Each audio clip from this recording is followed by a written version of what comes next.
Okay, so we're on the Sport Plus setting.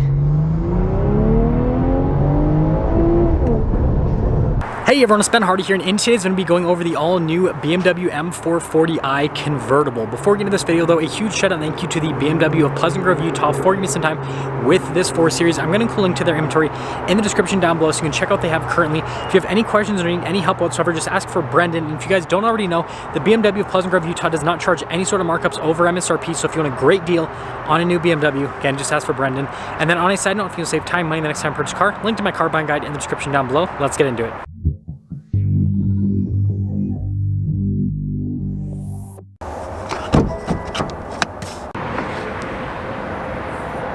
Under the hood, we have a turbocharged 3-liter inline-6 that goes through an 8-speed automatic transmission. Fuel economy is 22 around town and then 31 on the highway, with power outputs being 382 horsepower, 5,800 RPMs, and then 369 pound-feet of torque at 1,800 RPMs. And it does also have a 48-volt mild hybrid system.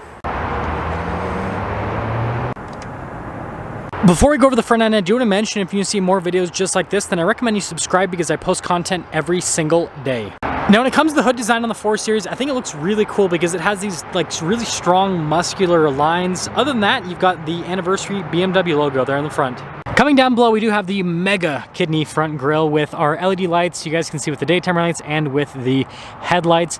And then I do love the parking sensors here on the front end in terms of how they're integrated because, you know, they're pretty stealthy overall. And then you got the venting there on either side. And then when you put it all together, it definitely has a distinctive appearance. Tire wheel setup is 225/40/19 in the front and over in the rear as well. And then you can see again, we've got that anniversary BMW logo with the red painted brake caliper, which, yeah, altogether it looks really cool. And then as for the wheel, it's all blacked out, which, you know, it works with this car. Now, something to mention is I do find the texturing here on the soft top to be pretty interesting. I do like the look of it though. It has a premium appearance. And then here's our full side view on this convertible. I love the contrast between everything being blacked out and then the brake calipers being red. And then this does have the aerodynamic mirrors, it looks like. Nope, I lied, it doesn't. It has the regular mirrors. So here's our key fob, pretty normal BMW key fob with the M colors. We have our unlock function, lock function, and then the opening here for the trunk. Now, being a convertible, storage space is obviously not the greatest when it comes to the trunk. It's the price you pay so you can feel the wind through your hair. But notice we can throw down the seats with that little latch from the back. I love how they have this little handle here, but frankly, it's easier just to kind of grab there and pop it down. With the rest of the rear design, first off with the taillights, definitely love how they look, especially when they are illuminated. And then again, more of our regular BMW badging. Parking sensors there on the rear. And then you guys can see here with the exhaust tips and the diffuser. And then I want you guys to let me know what you think about the overall styling here on the 4 Series convertible. I think the rear end might be the best looking part. Here's the door panel in the 4 Series, really nice leather padding, and then you guys can see the contrasted stitching throughout. Memory seats, and then I do love the design for the door handle. Blind spot ring in the mirrors, Harman Kardon sound system, and then with the window controls and also the mirror adjustments, and by the way, the mirrors power fold in. Now there's this latch on the back of the seat that I can grab, and it'll throw the seat forward, and it'll automatically move forward to access the second row right here. Now, I'm not gonna do the whole YouTube thing where I climb in the back and then make you guys watch like a 5-minute clip of me looking awkward in the back. It's not the most spacious place. You can fit kids back there pretty comfortably. You can fit adults back there, but they're gonna be cramped. So take the top off so that they have a little bit more headroom, but legroom's not gonna be great. Now, when it comes to the front seat, really nice leather trim here. You can see with the stitching all down below, and then it's perforated in the center, which is pretty cool. Power adjustments there on the side, and then M logo.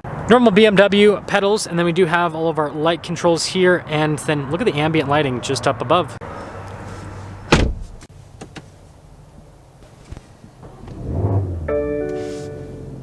It's got one of those fancy seatbelt feeder things. Starting with the steering wheel, really nice leather trim all around, even on the airbag cover. We've got our heated steering wheel button here with the M logo at the bottom. Paddle shifters here in the back for that 8-speed automatic. We do have adaptive cruise control with our lane keep assist, and then practical controls for like volume, voice command controls. Turn signal stock, windshield wiper stock. Full digital gauge cluster here in the center, and of course it lets you know what model you purchased. Now with the different drive modes, it'll actually change how the screen looks. So you got adaptive, Eco Pro, and then Comfort, which looks just like adaptive, and then you have your Sport mode, which makes it all aggressive. Now there are drive modes within the drive modes. So Sport, you have, well, as you can see, an individual, a standard, and a plus, and then Comfort just has Comfort. Eco Pro has a standard and an individual, and then Adaptive has adaptive. Now here's the backup camera. We do have trajectory lines that turn with the steering wheel, and we also have that bird's eye view as well. And then I can actually switch with the camera view to a different view, which is pretty cool. And then you can press the little button there to kind of see a side view on the car.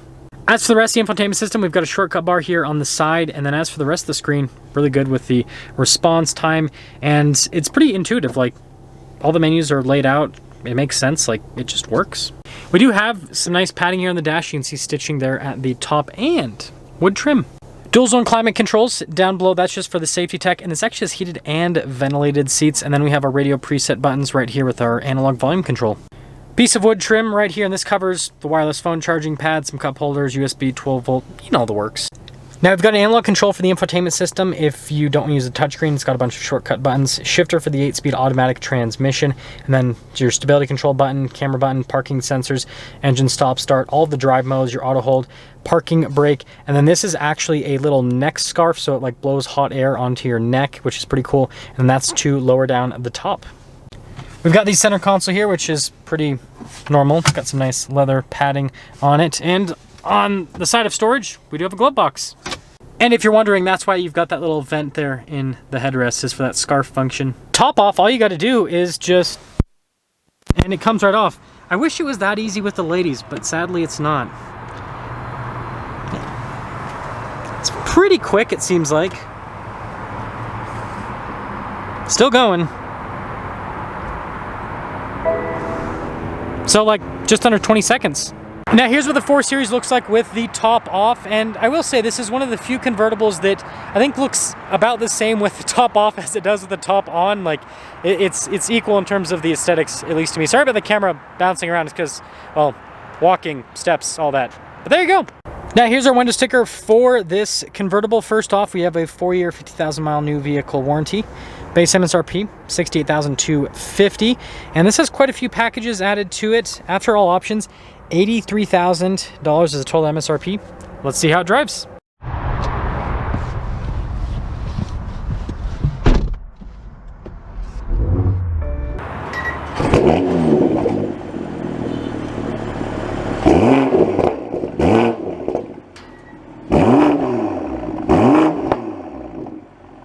So first off, when it comes to visibility, you guys can see visibility over the hood, and hopefully you can now see the heads-up display. Both the mirrors just do have blind spot monitoring. And well, with the top down, it's really good through the rear. Let's set off. We're setting off in the convertible, and typically when I review convertibles, I actually have the top up.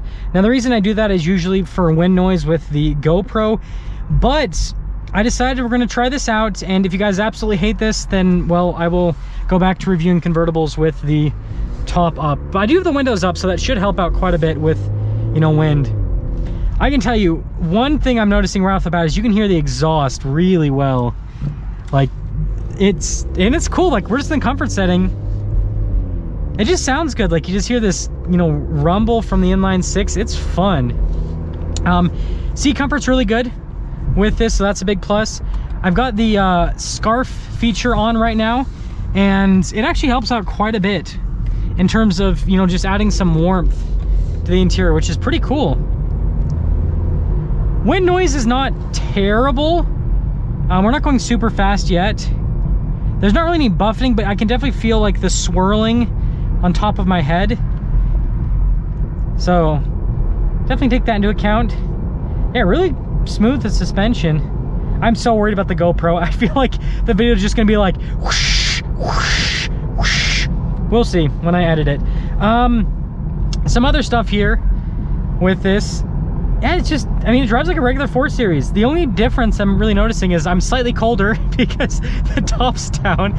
And other than being slightly colder, I can hear the exhaust a little bit better. Yeah, it sounds so cool. Let's see how it does going over this little bump here. Yeah, definitely higher speeds. You can kind of, again, it's still not buffeting at all, which is nice, but it still like picks up within the cabin. Yeah, suspension's really good. Okay, so we're in the Sport Plus setting.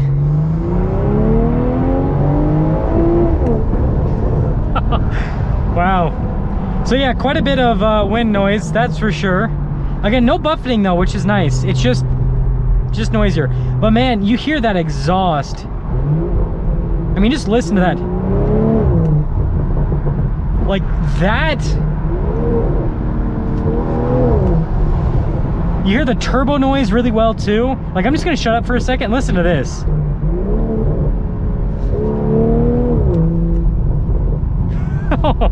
I mean, you can't go wrong with that. You really can't go wrong with that. I actually like this a lot more than I initially expected to like it, because, you know, I'm usually not a convertible guy. Speaking of convertible, there's a Camaro, but this thing sounds so good. Like, you can really hear everything. And so I think if, you know, I guess if you were just going to have this as like a fun weekend car, you could daily drive this too. Like, it would be an absolute blast, because the driving dynamics are great, but this is still really comfortable. So like, you know, in the summertime or something, you could easily drive this, but you could drive this in the winter too, because it still is an xDrive car. I like this. I think this is great. You know, again, I'm still not like sold on the looks of convertibles in general, but the driving experience, you just can't beat it. The sound and everything. That's good. Something's up with our video on this 4 Series convertible. Again, a huge shout out and thank you to the BMW of Pleasant Grove, Utah for giving me some time with this car. Check out the M440i in the description down below. Ask for Brendan if you have any questions. I'll see ya.